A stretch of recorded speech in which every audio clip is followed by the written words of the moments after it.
ભરૂચમાં વધુ એક દુષ્કર્મની કલંકિત ઘટના. બાળકીઓ જ નહીં, 71 વર્ષીય વૃદ્ધા પણ અસુરક્ષિત છે. આમોદના 35 વર્ષના હવસખોરે 71 વર્ષની વૃદ્ધાને ફરી બનાવી હવસનો શિકાર. ખેતરમાં ઝૂંપડીમાં રહેતી વૃદ્ધા સાથે બદકામ કરવામાં આવ્યું. જૂન 2023માં વૃદ્ધાએ ફરિયાદ નોંધાવતા પોલીસે શૈલેષ રાઠોડની ધરપકડ કરી હતી. જામીન પર છૂટ્યા બાદ ફરી નરાધમે કર્યું કૃત્ય. વૃદ્ધા અને હવસખોર યુવાન બંને જીવે એકલવાયું જીવન. Story report by Arshad Syed. Amod police સ્ટેશનમાં એક દુષ્કર્મનો ગુનો નોંધાયેલ છે.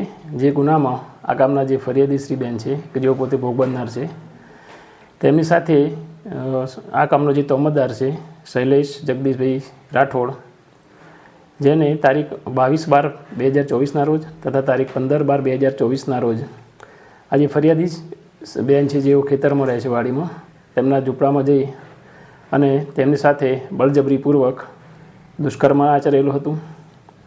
અને જે દુષ્કર્મ આચરેલું હતું એ બાબતે દુષ્કર્મ તથા એને ધમકી આપેલ એ બાબતનો આમોદ પોલીસ સ્ટેશનમાં ગુનો નોંધાયેલો છે. અને આ ગુનાના કામે જે તોમતદાર છે એને પકડવા માટે ભરૂચ જિલ્લાની LCB SOG તથા લોકલ પોલીસ સ્ટેશનની ટીમો બનાવી અને શોધખોળ હાલમાં ચાલુ છે. આ કામનો જે તોમતદાર છે એને લગભગ 1.5 વર્ષ પહેલાં અગાઉ પણ આ જ કામના જે ફરિયાદી શ્રી બેન છે એમની સાથે દુષ્કર્મ આચરેલું હતું. જે બાબતે આમોદ પોલીસ સ્ટેશનમાં ગુનો નોંધાયેલો હતો અને જે ગુનાના કામે આ કામના તોમતદારની ધરપકડ કરવામાં આવેલી હતી. અને આ આરોપી જામીન પર છૂટેલો હતો. ફરીવાર એમની સાથે દુષ્કર્મ કરેલું હતું. આ ગુનાના તપાસ હાલમાં આમોદ પોલીસ સ્ટેશનના પોલીસ ઇન્સ્પેક્ટર ચલાવી રહેલ છે અને આરોપીને પકડવા માટેની જે ટીમો છે તમામ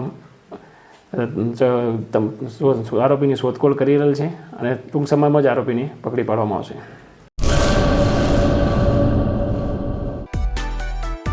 માં motor driving, safe and sure driving. Driving એ શોખ સાથે આપની મોટી જવાબદારી પણ છે.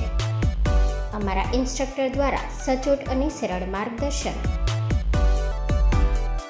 આપની રોજની તાલીમની માહિતી મેળવીને શું અધુરાશ છે એના ઉપર પૂરું ફોકસ કરાય છે.